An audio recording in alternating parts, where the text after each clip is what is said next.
This show is clean, pretty much. Mike's Daily Podcast. Episode 680. Hi, it's Mike Matthews broadcasting from the last place on Earth, located somewhere in Podcastro Valley, California.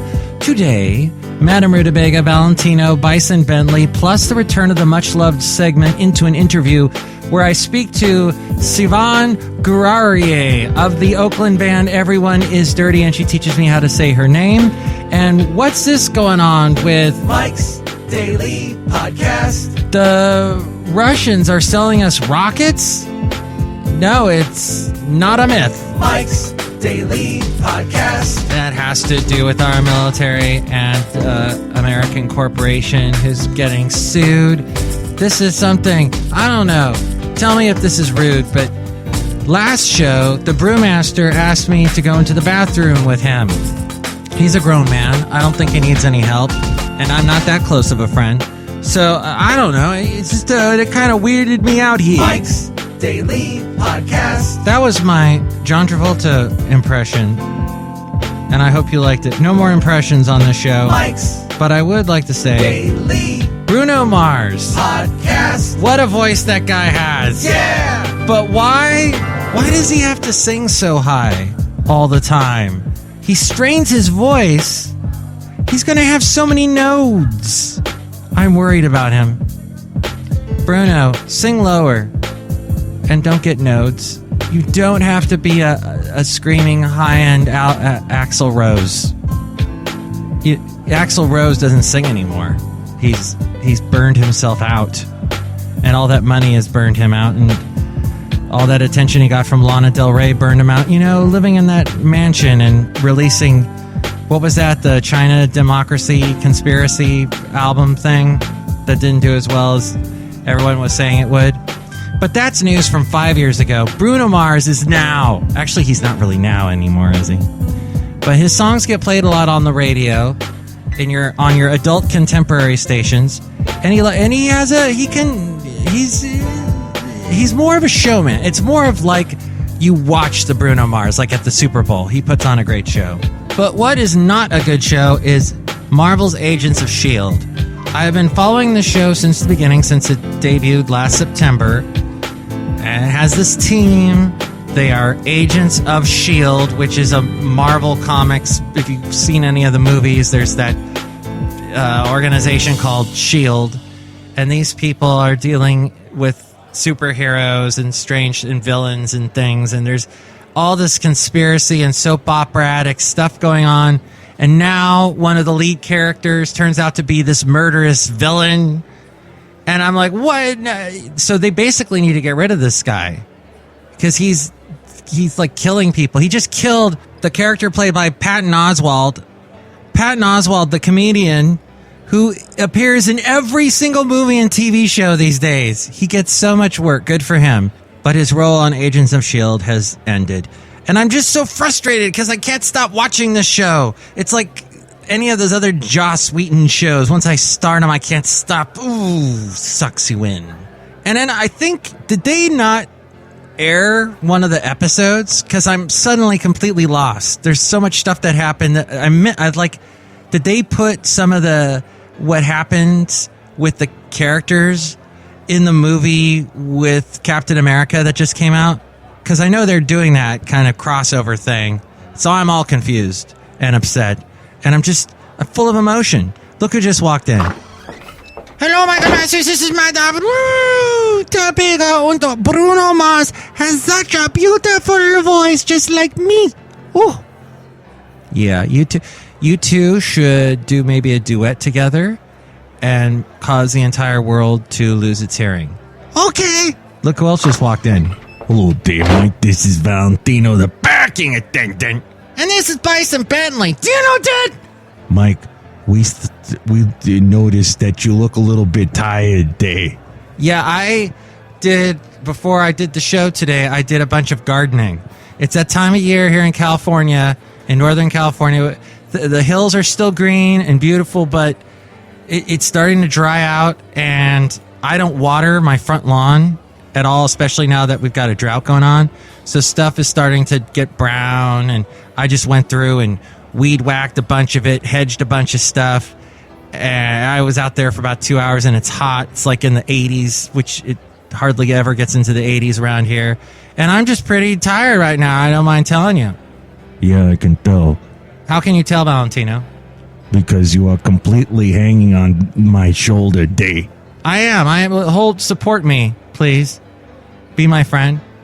I don't want to be this kind of a friend, Day. Come on, just hold me up. Be my, that song, Lean on Me, when I'm not doing well. And then, I'll carry on. That's how it goes, doesn't it? I think you need to listen to a little bit more of the group Club Nouveau, Day. Ah, the Club Nouveau version of Lean on Me. That's all reggae. I don't like reggae. I love it. Why did you say that? That's another great song by 10cc that I need to dig that one up because it's a fun song and nobody ever plays it. It's probably on YouTube somewhere. All right, we got sidetracked. Let's talk about Russian rockets being sold to the U.S. Mike, that's hideous and scary. Do you know that? It is, Bison Bentley. Do you think you'll be able to sit through this story? Because you look quite frightened. Yeah, I'm a little bit scared, but I'll be brave. Do you know that? You are an inspiration to us all, Bison Bentley. Well, billionaire Elon Musk, also a great name for a cologne, his Space Exploration Technologies Corporation won a court order temporarily blocking a collaboration between Boeing and Lockheed Martin that was going to buy Russian-made rocket engines for the U.S. Air Force. That's because, well, that doesn't sound right, does it? Why would we be buying rockets from Russia, especially with all the stuff they're doing in Crimea and Ukraine? So they have been blocked because they may violate sanctions imposed after the takeover of Crimea by Russia, according to BusinessWeek.com. U.S. Court of Federal Claims Judge Susan Braden in Washington halted the engine sales until she receives opinions from the U.S. Department of Treasury, Commerce, and State that they don't violate President Obama's March 16th sanctions against Russian Deputy Prime Minister Dmitry Rogozin, who heads the country's defense and space industries. The article goes on to say that while the ruling probably gives SpaceX a psychological boost, it's outside the core of the case, which is a protest of the Boeing-Lockheed Alliance contract to provide launch services for military satellites. SpaceX sued April 28th, accusing the Air Force of illegally shutting it out of the military satellite launch business by giving a monopoly to Boeing Lockheed, known as the United Launch Alliance. Competition for military satellite launches, which have an estimated value of $70 billion through the year 2030, could save taxpayers more than $1 billion a year, according to Elon Musk. NASA uses Russian Soyuz rockets to get to the astronauts to the space station after having ended its shuttle program in 2011. That dependence was not lost on Russian Deputy Prime Minister Dmitry Rogozin, who tweeted, "I suggest the U.S. delivers its astronauts to the International Space Station with a trampoline." This is so 1960s. It's the space race during the Cold War all over again. And people using Twitter this time to launch insults at each other. Launch being the operative word. So what do you think about all this? Email me, mikesdailypodcast@gmail.com. We read your comments on the section emails from email. Also email me there if you'd like to be a guest on the show or if you'd like to sponsor the show, mikesdailypodcast@gmail.com. Check out the website, mikesdailypodcast.com. I've got links to where to listen to the show on iTunes. Subscribe to us in iTunes, and when I post a new show, you'll get it instantly. And there's also links to where to find us on Facebook. Like the Facebook page, and when I post a new show, share it with your friends so more people find out about Mike's Daily Podcast. Also, mikesdailypodcast.com, where to find us on Twitter, YouTube, Yelp, SoundCloud, Spreaker, Stitcher. We're on Mixcloud. Oh, and we also have Mike's Daily Podcast Radio there at mikesdailypodcast.com, where you can listen to podcasts and music. It plays all day and all night. There's also a link to the Amazon deal of the day. Click on that and buy something. It helps out the show, and you get a great discount on something that they're doing a deal with. And there's also the blog and the daily podcast picture at MIKEs-DAILY-PODCAST.com. Into an interview. No, what's Nava's hair rug? Oh, that's my name backwards. Oh! Oh, that's funny. So, Gur-Arieh. Yeah, Gur-Arieh, whatever. It means lion cub. Oh, really? Okay. Yeah.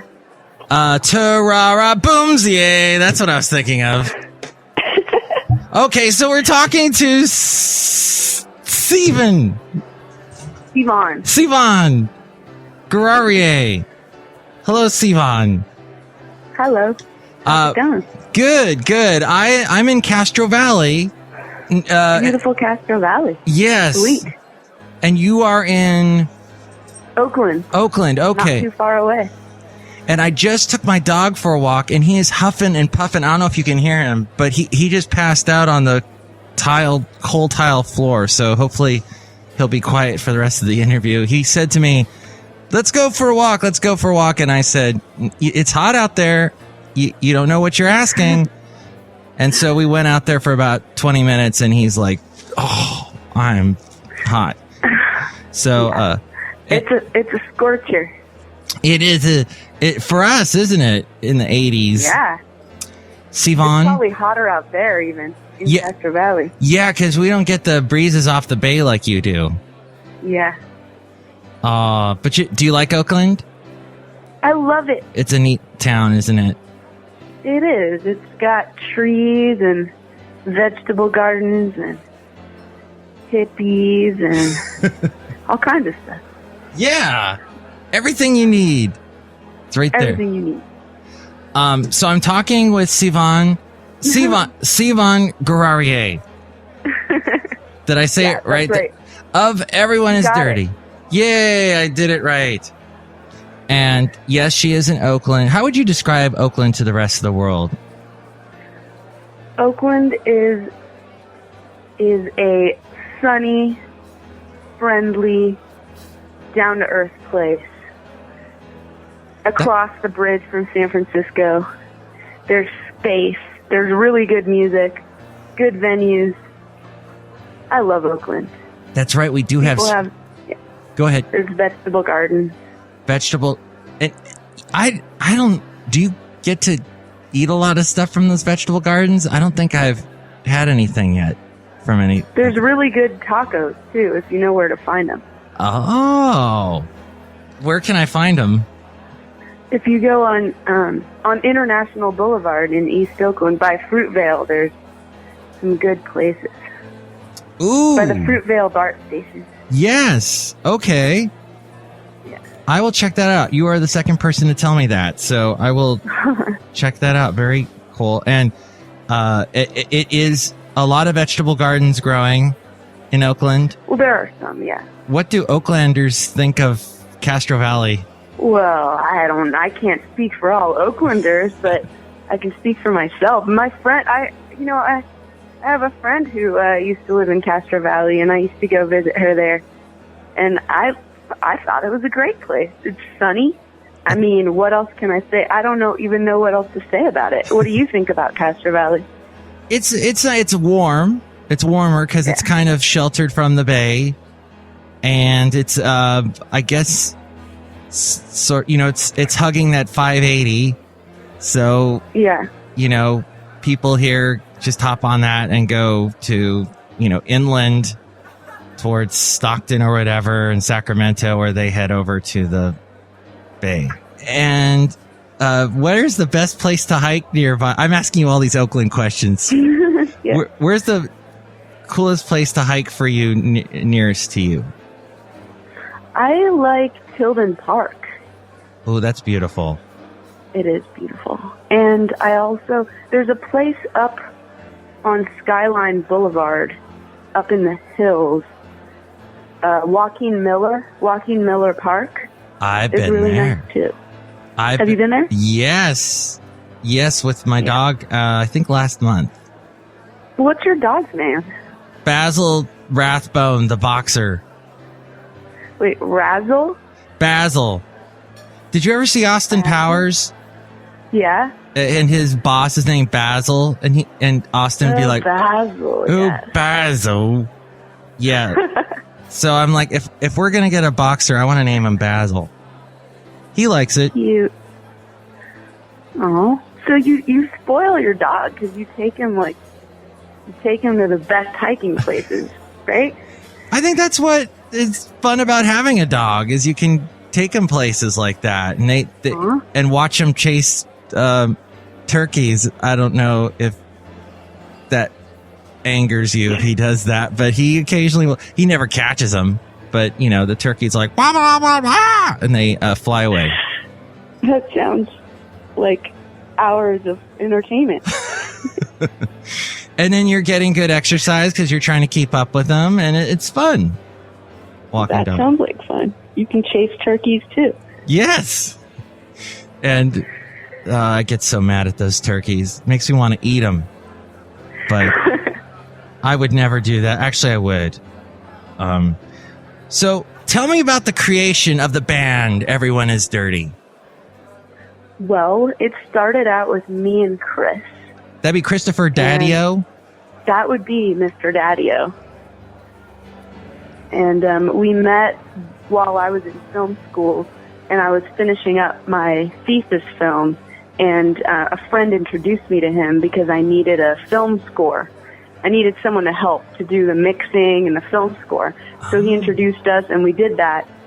And then we discovered that we had really similar taste in music, and we just started playing music together and started a band. And then I was actually living in Brooklyn at the time, and he was living here in San Francisco, so we started kind of writing music bi-coastally and just sending it. Like, he would do something and send it to me, and then I would record at home and send it back. And then I moved here because I'm from here, and moved back here, and we just found the rest of the band. We met Tony we were playing with this bass player at the time. His name was Kevin White. He was a real sweetheart, and he introduced us to Tony, and then Kevin White had to go on tour, so he couldn't play with us anymore, but luckily we were introduced to Tony Sales, and he came over, and we jammed with him for like a whole afternoon, and I was blown away by his drumming. And then we met Tyler, bassist. We met him at Bottom of the Hill. He was playing with a band called False Priest at the time. This was just last year, and we met him, and False Priest was taking a hiatus because they were going to school in New York, and so we asked Tyler if he wanted to play with us, and he said yes. And then we've been together for just over a year. Awesome, and that's Tyler English. Tyler English. And Tony Sales' dad is one of the brothers from Tin Machine. Yeah, how'd you know that? I did some research. I have the first Tin Machine album on cassette, and I've listened to it many times. It was cool. So sweet. It was like David Bowie is getting back to his rock roots. Yay! It was in the late 80s, and look, everybody's in suits, and David Bowie has two different colored eyes, and this video is wild. And then I was like, what? Those are Soupy Sales' sons? The two brothers? And then, Soupy Sales had all those cool kid shows. His kid shows were so, like, parents could watch him and go, wow, this guy's a genius. He was brilliant. Lots of pies in the face. Yeah, he's really funny. So wow, all these connections you have, and so Tony Sales is a great drummer. Yeah, Tony is a badass drummer. What he is. Well, that must. So you were floored when you were jamming with them, huh? Yeah. Well, I mean, I was just really excited. We were, me and Chris were both just like, oh my God, this is exactly right. This is exactly right. And then you play violin. Yeah, I play electric violin and acoustic violin. On the recordings that we have, I play both, and live, I only play electric. Oh, okay. Because our band is loud, so there would be no way of hearing an acoustic violin. And if I use an actual electric instrument live, like a solid-bodied instrument versus the hollow-bodied acoustic violin. I see. It wouldn't work with the loudness of our music. Right. Because you got to stick a microphone there into the hollow violin, right, to pick up the sounds of the strings. Whereas in electric, you're using it's like an electric guitar. You're picking up I don't know how it works, but it's got it's the bear near. You get that in there. Yeah. Oh my gosh. Exactly. So like, did you ever listen to any like Jean-Luc Ponty? Yeah, I did. And I wasn't that crazy about Jean-Luc Ponty when I was growing up. I thought he was kind of cheesy, but... did I say his name wrong? Because, the only reason I only know his name because my friend in college used to listen to him, and I'd be like, what is this? Because my friend loved fusion, and he would play his stuff. Is it Jean-Luc Ponty? I think it's Jean-Luc Ponty. Jean-Luc Ponty. Okay. I was throwing a law in there. But I'm sure a French person would pronounce it more Frenchy than I do. Dang those French with their good food. With their good pronunciation. Were you ever did you ever meet Tracy Bonham? Oh, I wish. Have you met Tracy Bonham? No. I've got 2 of her CDs, though. I got that one that has the Mother song on it, and then the one that came out after it. But, yeah, I love her stuff. Yeah. I do, too. What would you say to her if you met her? That's a good question. I would... What would I say to her? I don't know. I'm shy. I'd probably be shy. I'm shy too when I meet celebrities. Yeah. I'm shy talking to you. I would probably just say I would probably want to say things and not say anything, and then afterwards think of all the things I could have said. Oh, that always happens to me. Yeah. Well, let's talk about your song California. Okay. Because I'm going to play that bitch. All right. Tell me how we just actually recorded a different version of that we're going to release with our full-length album. Ooh, well, Alex sent me something to play, your record label guy, and I don't know if this is the redone. So you're still working on the redone version? Yeah, well, it's just a different. I mean, the version that you have it's a version that we recorded with Converse rubber tracks at a studio in San Francisco called Different Spur with an engineer whose name is Patrick Brown. And we had a really fun time. We recorded it in one day. It was like sponsored by Converse. And we were really happy with it, but we wanted to like capture a different vibe for the album because all the songs in the album we wanted to record in a similar environment. Oh. So it sort of just has a different sound. It's, the tempo is a little different. I don't know. We like to record songs several times. Huh. Well, that's what I was going to ask you is if you guys ever like take a song that's been recorded and then you say, what if we flip the tempo or speed it up or slow it down or change the key or whatever, or the style? We do that. Yeah, we like to do that. We like to just record. We all of our songs, I feel like we've recorded at least a couple times before we're like, okay, that's it. Now we're ready to let it go and move on. Well, let's play this version of California, which was, I guess, inspired by the state in which you and I are speaking to each other in right now. That is correct. And was there any particular thing about California that you were like... I think the song says it, but yeah, like, don't get too up. Don't get so up, because if you get that up, you won't be able to, you're going to lose your Exactly. So that that's what it's saying, because like there's someone's face getting ripped off. Yeah. In the song. Yeah.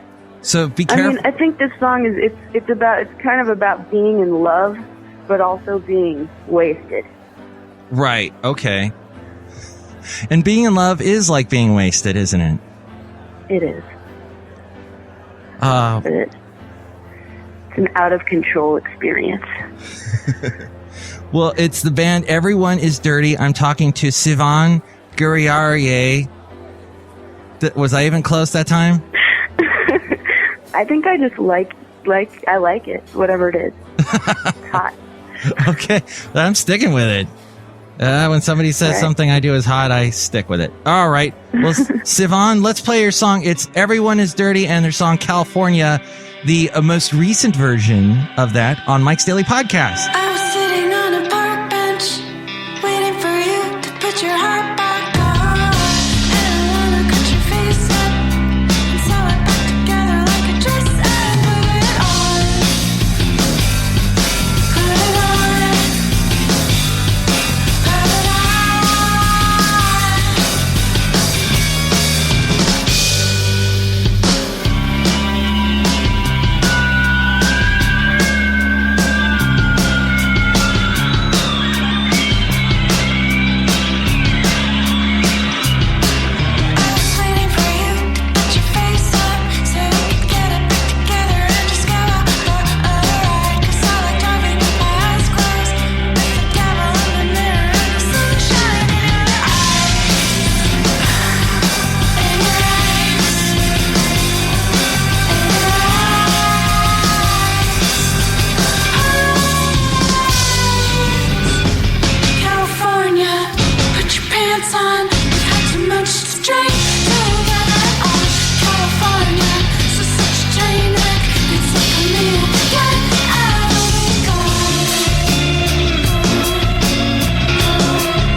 California by Everyone Is Dirty as we go outside the last place on earth where we bring you Mike's Daily Podcast somewhere in Podcastro Valley, California. And they are playing tonight.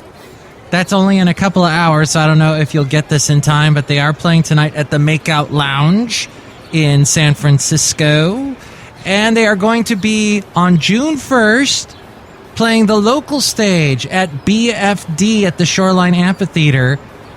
The local stage are going to be playing there. The main stage going to have Foster the People, Fitz and the Tantrums, and a bunch of other people. We'll have part 2 of our Into an Interview with Everyone Is Dirty tomorrow. And here's today's podcast picture. And you can see Sivian and all the guys in the band Everyone Is Dirty on the podcast picture there at MIKEs-DAILY-PODCAST.com. Basil the Boxer is now getting up and leaving because he has had enough.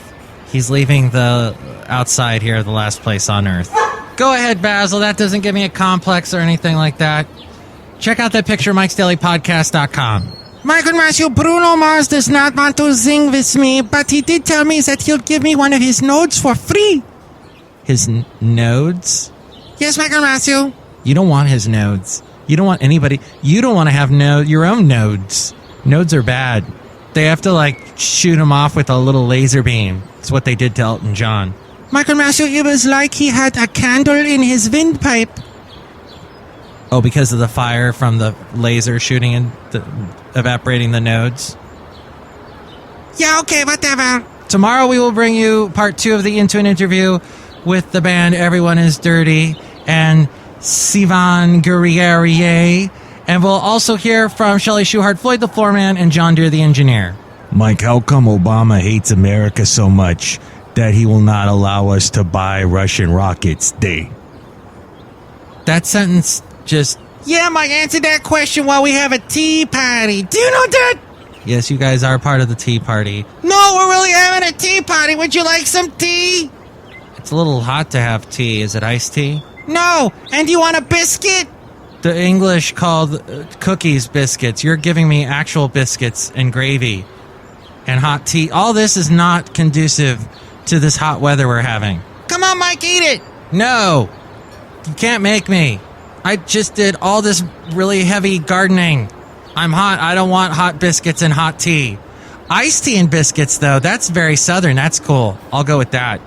If you want. They left. Valentino and Bison Bentley left, and they took their tea with them. Shall I sing you a Bruno Mars song? No. Mike's Daily Podcast is written and produced and performed by Mike Matthews. His podcast is super easy to find. Download or listen to his show and read his blog at MIKEs-DAILY-PODCAST.com. Email Mike now at MIKES-DAILY-PODCAST@gmail.com. See you tomorrow. Bye. Oh, Jean-Luc Picard Leponte. Right?